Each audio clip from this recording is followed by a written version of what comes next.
Mi nombre es Cristina Alejandra Martínez Carrera, estudiante del séptimo semestre A, y hoy vamos a presentar lo que es la auscultación pulmonar.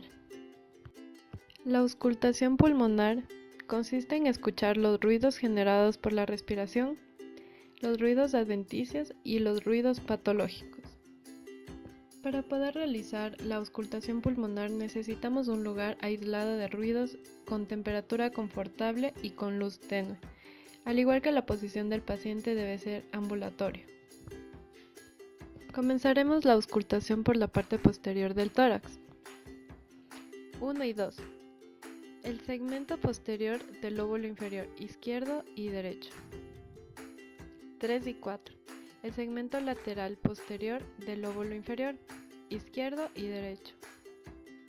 5 y 6. Segmento apical, la parte inferior del lóbulo inferior.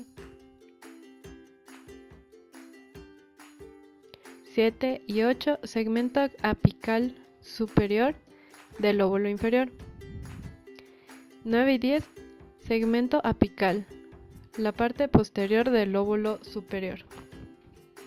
Continuaremos con la auscultación de la zona anterior del tórax.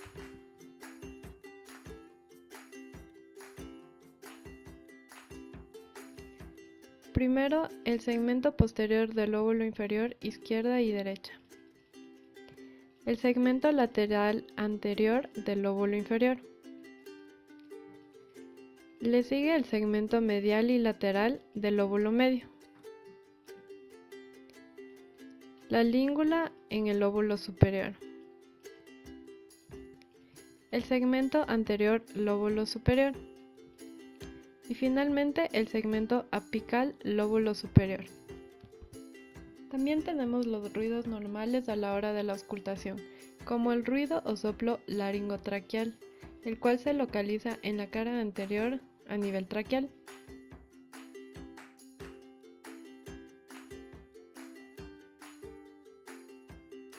En la cara posterior espacios escapulovertebrales.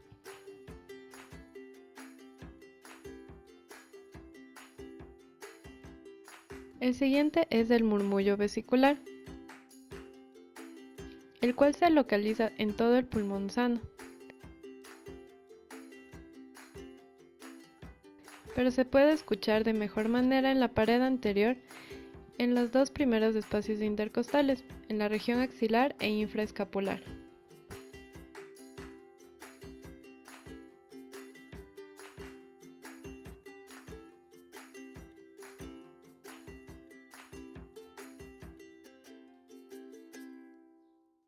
Gracias por su atención.